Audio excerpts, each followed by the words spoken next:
We are going to start off with 2 jars of morello cherries. You can use any sour cherry you'd like, and I'm going to use a little bit of the pie filling. So I'm going to go ahead and drain out the juice from the morello cherries and set that aside to use later. And once almost all of the juice is drained out of the jar, I'm going to dump those into a pot. And we're going to go ahead and repeat that for the second jar. And dump those in there. Wow, big difference from the first jar, huh? Jeez. And then I'm going to take a little bit. I'm going to try not to get too much of the jelly if I can help it, but it's fine. A little less than half the can I'm just going to add to here for some maybe more pleasant color and definitely a little more sweetness. Then, while I'm waiting, I'm going to go ahead and fill my metal mixing bowl with ice. Now, you can put the bowl in your freezer if you have room. I do not, but in the alternative, you're going to fill it up with ice water. I like to let it sit as long as possible. So I'm going to go ahead and fill this with water after the ice is in there. And for good measure, never hurts to put your beaters in there as well. Get those ice cold. Checking on our cherries, they are bubbling, so they're looking just about right. This just makes the flavor a little better. Now, we don't want any of that liquid, so I'm just going to add 1 full teaspoon of cornstarch and stir that up.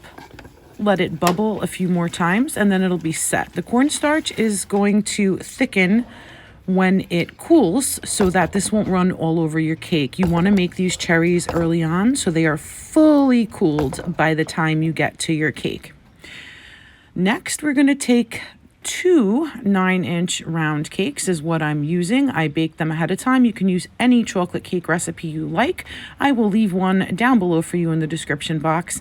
And I have my handy dandy cake wire.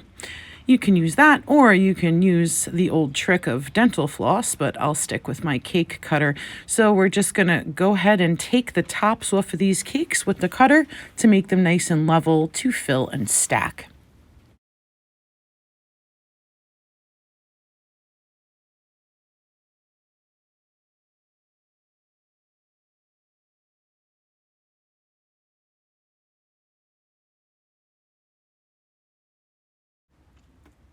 And just an important note, always bake your cakes ahead of time as well because you want them totally cool. I like to bake my cakes the night before when I know I will be doing a cake. And then we're just going to go ahead and place that down on the plate with the bottom side up, and that's going to be our bottom layer. And I am going to repeat that same process for our second cake. So I'm going to cut the top off of this one too, get it nice and level. And then now comes our cherry juice. Now you can use cherry liqueur or kirsch, I believe it's called.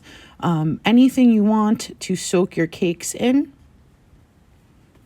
So I'm just going to brush both layers with the cherry juice. I'm going to go ahead and repeat the same thing for our second layer.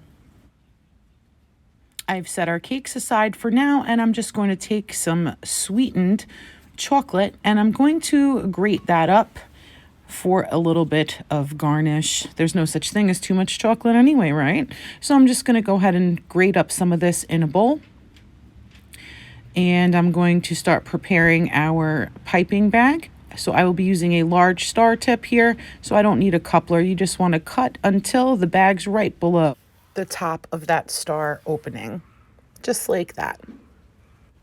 I'm going to share with you my secret for a stabilized whipped cream frosting. You want a white chocolate instant pudding. There are other recipes that call for gelatin sheets or shortening. No, thank you. I'm good on that. And the reason why you want to aim for a white chocolate is because vanilla will give it a yellow tint that you don't want. So now we are ready to start our whipped cream frosting. These have been sitting in here for 30 minutes. Pull everything out.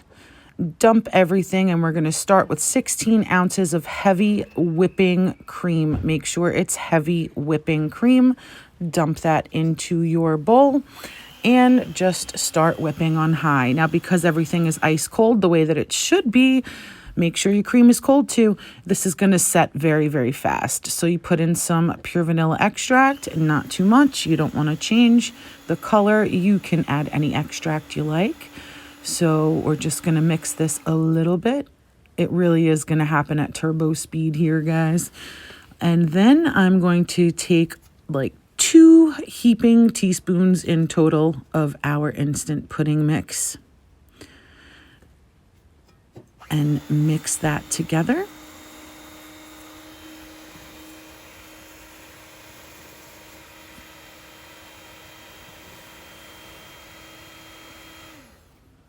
And finally, now to sweeten it, we are going to take powdered sugar, and in total you're going to end up adding about 1/4 cup to 1/2 cup. There's nothing wrong with keep tasting it to see if it meets your needs for your cake, and you want to make sure to sift that so that it blends smoothly and you don't get any lumps.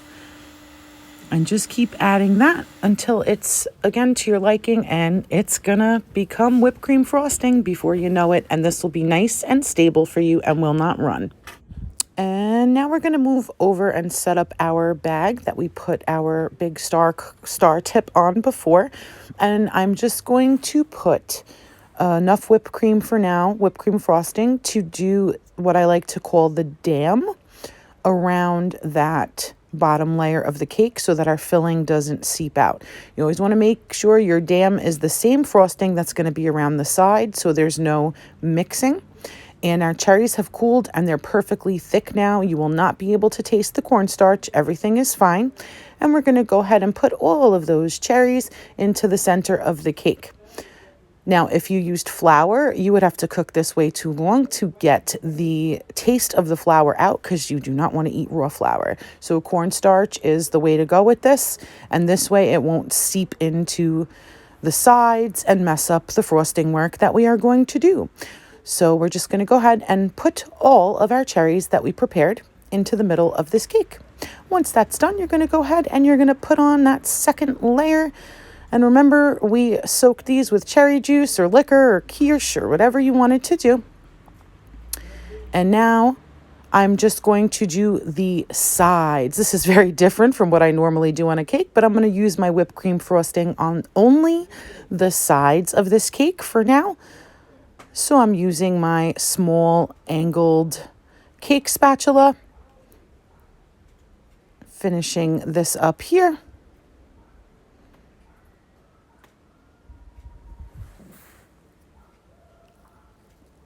For the top, I'm using store-bought chocolate frosting. I already made one frosting. I'm not making 2. So you just do a very thin layer. I just put about like 2 heaping spoons full of this on there. I used about 1/3 of the small containers from Dollar Tree. So very little chocolate frosting on the top. Try to smooth that out as best you can and not swirl it around with the whipped cream because you want a nice chocolate top. Once that's nice and smooth, I'm going to put the bag back in the cup to add more whipped cream frosting in there. I'm going to make it completely full. And I'm going to turn to the top of the cake and do another dam of sorts. I'm just going to go ahead and do little star shapes in a circle formation to fill with some cherries. And I don't want those cherries to run all over the cake either, so that's why I'm doing this.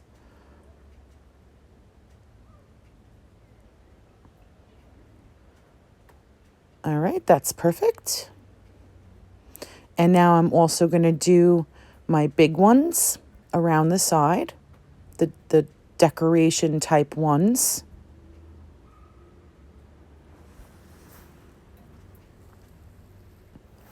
And I'm also going to go ahead and do a simple border around the bottom. This frosting's delicious, so you want as much of it as you can. All right, then that chocolate that we grated up before, I'm just going to go ahead and sprinkle that around the sides. For some reason, it's not sticking to the side as much as I would like, so it's covering up my pretty border, but that's fine. It's going to be delicious no matter what. And now I'm taking the mueslimans again. I'm trying not to get too much jelly, so I'm picking some cherries out of here to place in the center of the cake inside that dam we made. All right, so that's what we got so far. Now I'm going to take some maraschino cherries and put them on our big stars that we put around the side. And I have a clean paper towel ready. I'm going to pick out the prettiest looking maraschino cherries, nice and round and pretty. And I'm just going to lightly dab them. Again, because I don't want that red syrup bleeding into my stars. So we go ahead and put one in the center of each of those. And then I'm just going to take some of that ground up chocolate by hand and sprinkle that on to some of the frosting. And this is the final product. And if you look on the side, you could see what I meant by it not sticking and while falling to the bottom. I could have put more frosting that would have solved that, I think. But hey, I'm not selling it. I'm just bringing it to my mom's. So I think everybody's going to love it. And we will cut it when we're at my mom's so we can see the deliciousness that's going on inside. So stay tuned. It's coming right up. The moment of truth, guys. Let's cut our first big slice. See how she's looking in the middle.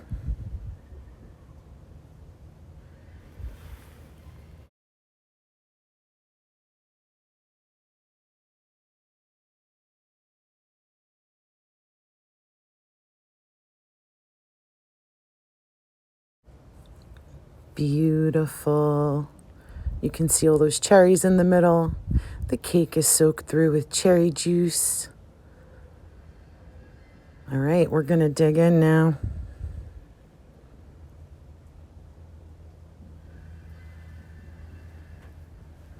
So this was a big hit. Everybody came back for seconds.